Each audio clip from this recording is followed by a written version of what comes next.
नमस्कार शेतकरी मित्रांनो, मी ज्ञानेश्वर पायगन, माऊली कृषी सेवा केंद्र सातपाटा. आपले एक शेतकरी आहेत आणि ते जैविक पद्धतीनं शेती करतात आणि त्यांचं नियोजन आपण विचारू की त्यांनी जे डिकम्पोजिशन केलं, म्हणजे आता जे पण शेतकरी काय करतात, नवीन शेतकरी 10 टाल्या 20 टाल्या शेणखत वापरतात, पण ते शेणखत 100% डिकम्पोज होत नाही. 40% किंवा 70% डिकम्पोज होते. 30% जे शेणखत डिकम्पोज व्हायचं राहिलेलं आहे त्याच्यामध्ये खूप प्रमाणात बुरशी राहते आणि हानिकारक बुरशी जास्त असल्यामुळं ते आपल्यानंतर म्हणजे आपण जेव्हा टाकतो जमिनीमध्ये, जेव्हा आपलं पीक निघायला चालू होते किंवा 1-1.5 महिना होते, त्याच्यानंतर आपल्याला त्याचे परिणाम दिसतात. परिणाम असे दिसतात की सड लागणं, त्याच्यामध्ये आपले जे हुमणी अळी तयार होणं, म्हणजे जे पण आपण टाकतो तर त्याला आपल्याला फायदा होण्यापेक्षा नुकसान खूप जास्त होते. आणि ते नुकसान म्हणजे हानिकारक बुरशी आल्यानंतर आपण रासायनिक जे प्रोडक्ट वापरतो त्याच्यापासून पण खूप सारे नुकसान होते. म्हणजे आता हुमणी जर झाली समजा, तर हुमणीसाठी आपण पॉयझन सोडतो, बरोबर आहे. मग पॉयझनमुळे मुळ्या पण खराब होतात आणि हे पण होते. त्यासाठी आपण शेतकऱ्यांना सांगतो की बा तुम्ही डिकम्पोज करा, म्हणजे 20 टाल्या शेणखत टाकल्यापेक्षा 2च टाल्या टाका, पण 100% डिकम्पोज करा. एक शेतकरी यांचा परिचय घेऊ आपण आणि थोडी माहिती विचारू. नमस्कार. नमस्कार. आपला परिचय द्या. मी अवधूत अनखुळे, राहणार उमरखेड, जिल्हा यवतमाळ. तर मी काय केलेलं आहे, 1 टाली शेणखत झालेलं होतं. आता हे त्याच्यामध्ये शेणखत, हे जे शेण आहे, हे शेण गाईचं आहे का म्हशीचं आहे, कशाचं आहे? हे गाईचंच आहे. निव्वळ पूर्ण गाईचंच शेणखत आहे. याच्यामध्ये म्हशीचं शेणखत नाही आहे.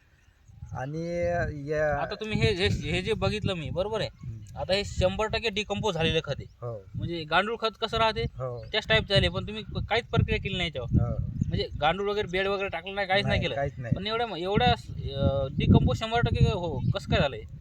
याच्यामध्ये काय केलं आपण, 200 लिटर पाण्यामध्ये 6 लिटर ताक टाकलं आणि त्याच्यामुळे 2 किलो गुळ टाकला आणि याच्यावर शिंपडून दिलं होतं. आणि आता पहा, सर्व डिकम्पोज झालेलं आहे हे.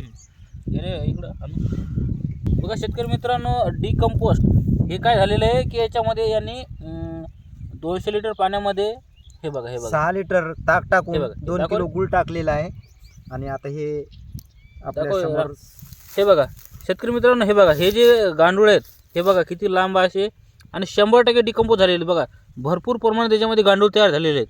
पण आपल्या जमिनीमध्ये पण असे गांडूळ तयार व्हायला पाहिजे, कारण आपण त्यासाठीच म्हणतो की युरिया वापरू नका, रासायनिक प्रोडक्ट जास्त वापरू नका.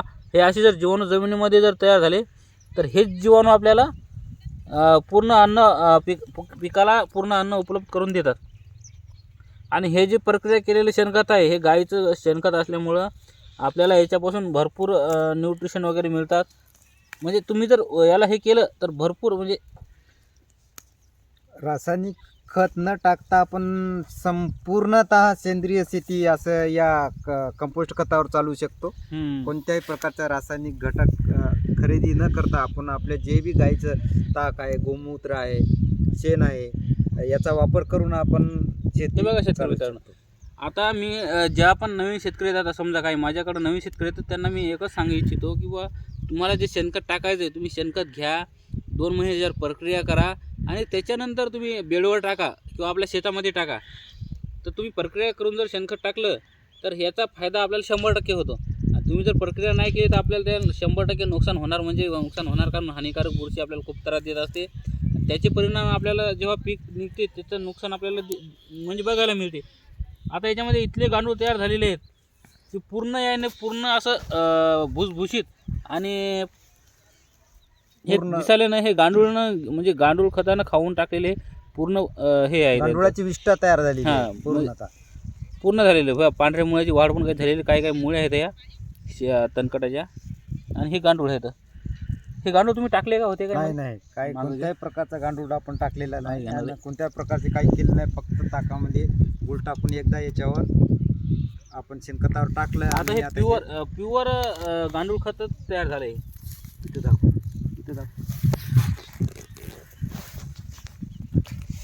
हे बघा शेतकरी मित्रांनो, पूर्ण कसं एकदम असं